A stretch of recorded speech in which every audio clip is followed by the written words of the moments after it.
मैं भीमराव अंबेडकर। आज से 133 साल पहले 14 अप्रैल को मेरा जन्म हुआ था। कुछ ही दिन बाद मेरा जन्मदिन आ रहा है।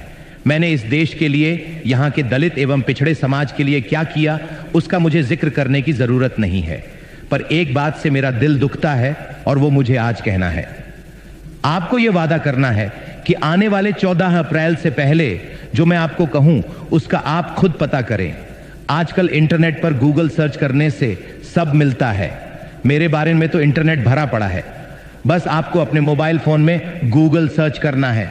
मेरा जन्मदिन आने से पहले मैं जो आपको बता रहा हूं उसकी हकीकत का खुद पता लगाएं।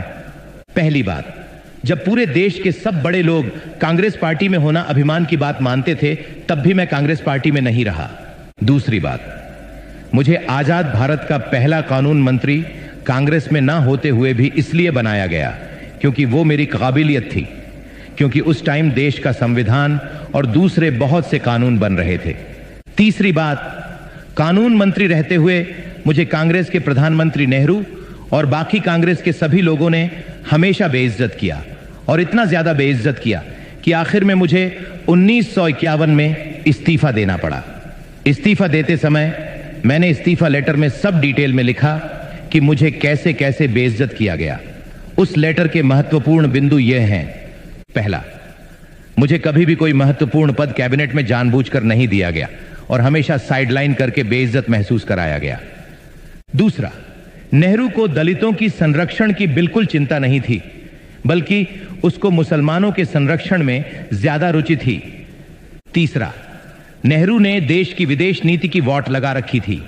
एक भी देश भारत के साथ नहीं खड़ा था, और कश्मीर के मुद्दे पर तो उसने और ज्यादा हालत खराब कर दी थी।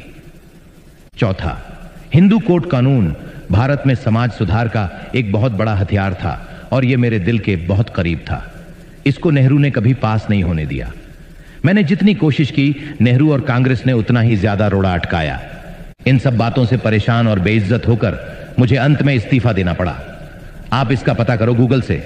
मेरा ओरिजिनल इस्तीफा लेटर कांग्रेस काल में रिकॉर्ड से गायब करवा दिया गया, परंतु आज सोशल मीडिया और इंटरनेट का जमाना है तो कुछ भी छुपाया नहीं जा सकता। इसलिए मेरे इस्तीफा लेटर की कॉपी इंटरनेट पर मिल जाती है। इसके बाद पहली बार देश में लोकसभा के चुनाव 1952 में हुए। मैं चुनाव जीतकर भारत की पहली लोकसभा में जाना चाहता था। मैंने अपनी पार्टी से मुंबई से चुनाव लड़ा। कांग्रेस ने मेरे ही पीए नारायण कजरोलकर को मेरे सामने अपनी टिकट पर खड़ा करके षड्यंत्र करके मुझे 15,000 वोट से हरा दिया और बेइज्जत किया।